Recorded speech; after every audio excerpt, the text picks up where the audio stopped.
Atenção, você aí, nesse instante, eu, professor Ronilson Mendes, que vos fala, vou agora falar aqui para você sobre uma coisa importantíssima. Vou falar para você sobre as câmaras recursais, tá bom? As câmaras recursais, elas são privativas do Conselho Federal de Corretores de Imóveis, tá? Então, Câmara Recursal é um órgão do COFES. Não existe essa previsão para os Conselhos Regionais de Corretores de Imóveis. Para eles, sim, tem lá no apêndice do Regimento Padrão, que o plenário dos conselhos regionais poderá ser subdividido em turmas, tá? Não é obrigatório, é facultativo, tá bom? Então é só aqui. As câmaras recursais é uma subdivisão do plenário do Conselho Federal. O Conselho Federal ele é composto aí de, digamos que de 54 membros efetivos, porque é dois por cada unidade da federação. Cada unidade da federação tem 2 representantes, conselheiro federal efetivo e 2 suplentes. Então, essas câmaras recursais, como eu já falei, é uma subdivisão do plenário e serve para quê? Para julgamento de recursos de natureza disciplinar. Tá? Não fazem parte das câmaras recursais. Pessoal, está excluído aí de compor as câmaras recursais o presidente, o secretário e o tesoureiro, ou seja, o PST. A composição das câmaras recursais é de no mínimo 9 conselheiros federais efetivos.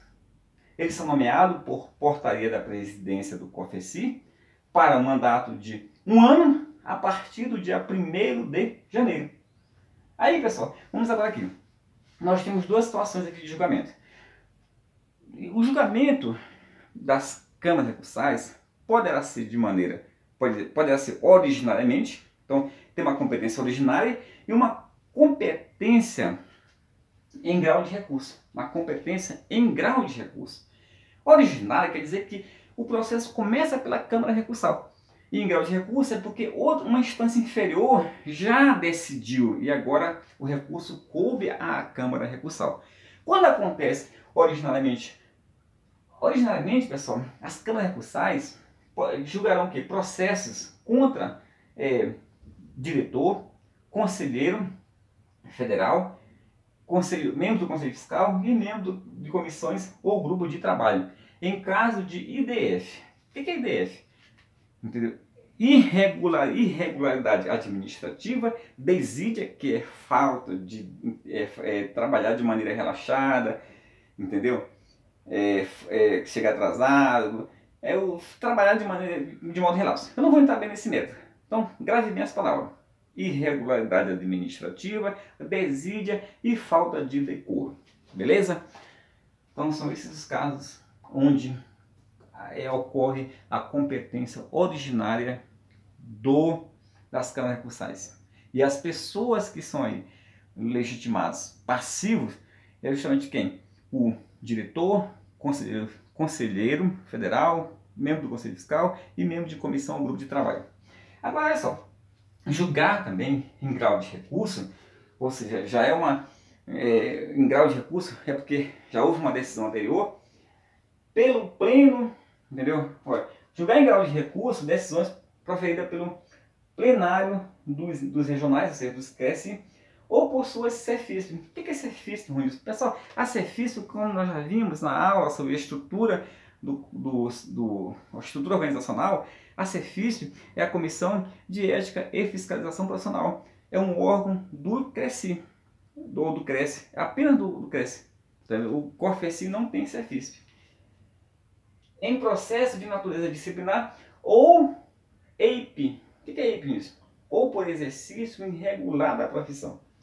Pode, olha só, nesse caso aí, pode haver reconsideração de suas decisões, desde que a pessoa interessada peticione, ou seja, mediante petição da parte interessada, tá bom? Então tá aí.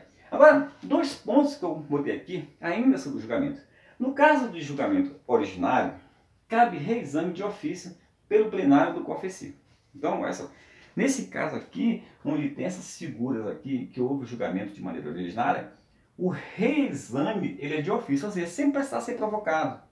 O reexame ele é obrigatoriamente acontecerá pelo plenário do COFECI, do Conselho Federal de Corretores de Imóveis. E no caso de julgamento em grau de recurso, cabe revisão pelo pleno do COFECI em duas situações, pessoal.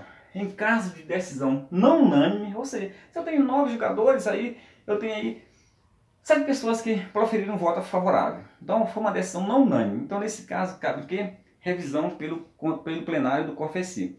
Agora outra coisa, mesmo que essa decisão tenha sido unânime, ou seja, todas as pessoas votaram, e mesmo já tendo havido reconsideração e ainda assim foi mantida essa decisão, aí nós vamos entrar numa situação interessante. Se essa matéria ela afrontar a lei federal ou a Constituição, aí sim caberá revisão pelo plenário do Conselho Federal de Corretores de Imóveis. Tá, aquilo que eu falei agora. O prazo recursal é de 30 dias a contar da publicação na imprensa oficial ou do recebimento da notificação pela pessoa atingida aí pela decisão, tá bom? Então ele recebeu eu estou sendo processado, ele assinou, tá, dia 10, aí conta-se 30 dias. Não falou aqui se é úteis, mas nós sabemos que hoje em dia o prazo recursal, né, é de 30 dias úteis para a administração pública. A convocação, pessoal, das câmaras recursais acontece por quem? Pelo presidente do Conselho Federal de Corretores de Imóveis. O quórum, pessoal, o quórum é interessante. Vou falar com vocês sobre o quórum. De modo geral, pessoal, todo tipo de sessão é aberta pelo quórum. Existem pouquíssimos casos que eu vou ainda comentar com vocês, são exceções.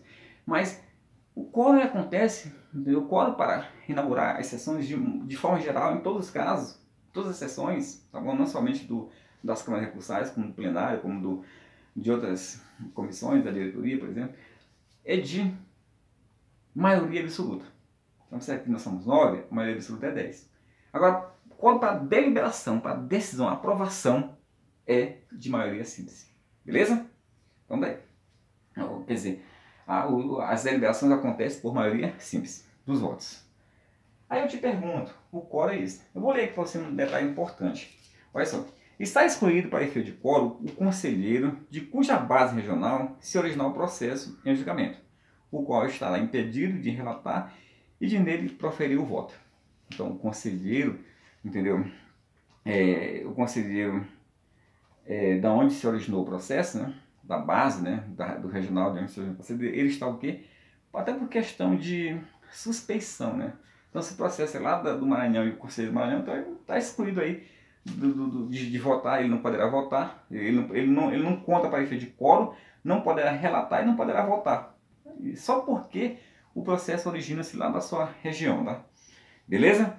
Integrante de Câmara Recursal, quando ausente, poderá ser substituído por um suplente da respectiva base, o qual relatará ad hoc os processos distribuídos pelo relator. Ele botou aqui ao relator, não, distribuídos pelo relator, tá? Quer dizer, ao relator que diga, minto. Então, olha só, ad hoc quer dizer, no caso específico, né? Para esse caso. Aí, pessoal, vamos prosseguir aqui. Olha só, cada Câmara Recursal tem um coordenador, secretário e seus substitutos. O coordenador tem voto apenas de desempate, entendeu? Exceto quando funcionar como relator. E nesse caso, a coordenação será exercida pelo substituto, tá bom? Então vamos entender aqui o caso. Primeiro, o relator, ele tem apenas o voto de desempate.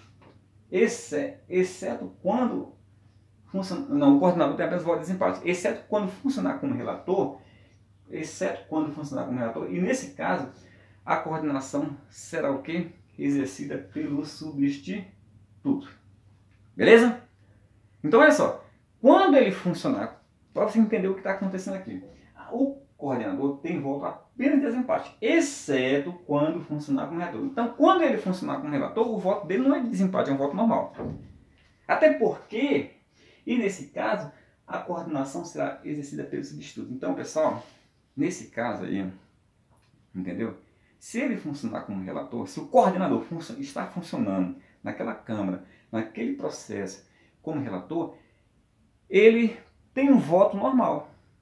Por quê? Porque a coordenação será passado para o substituto. E esse substituto sim terá apenas voto de desempate. Percebeu aí como é que é bonito esse negócio? Olha só, vamos agora fechar aqui. De cada sessão de julgamento, duas coisas serão dissanadas. Primeiro, um acordo. Pessoal, acordo é decisão colegiada, porque a Câmara Recursal é um órgão colegiado, é composto de 9 membros. Então, das suas decisões, será protado um acordo. Esse acordo ele é facultado o envio desse acordo ao plenário do COFECI para aperfeiçoamento do que é aperfeiçoamento jurisdicional, não é isso? Como também para uniformização dos procedimentos. É o que acontece, os acórdãos, entendeu? São decisões aí que vão fazer coisa julgada em outras situações. Você já viu aí decisões judiciais onde é citado como fundamentação jurídica acórdãos já proferidos em outros casos. Então é o que vai acontecer aqui. Os acordos serão que facultado o envio desses acordos para o plenário, para que haja melhoria, aperfeiçoamento da legislação, para que haja uniformização da jurisprudência. Como também dessas sessões de julgamento, será extraída uma ata com o resultado dos trabalhos. Tá bom?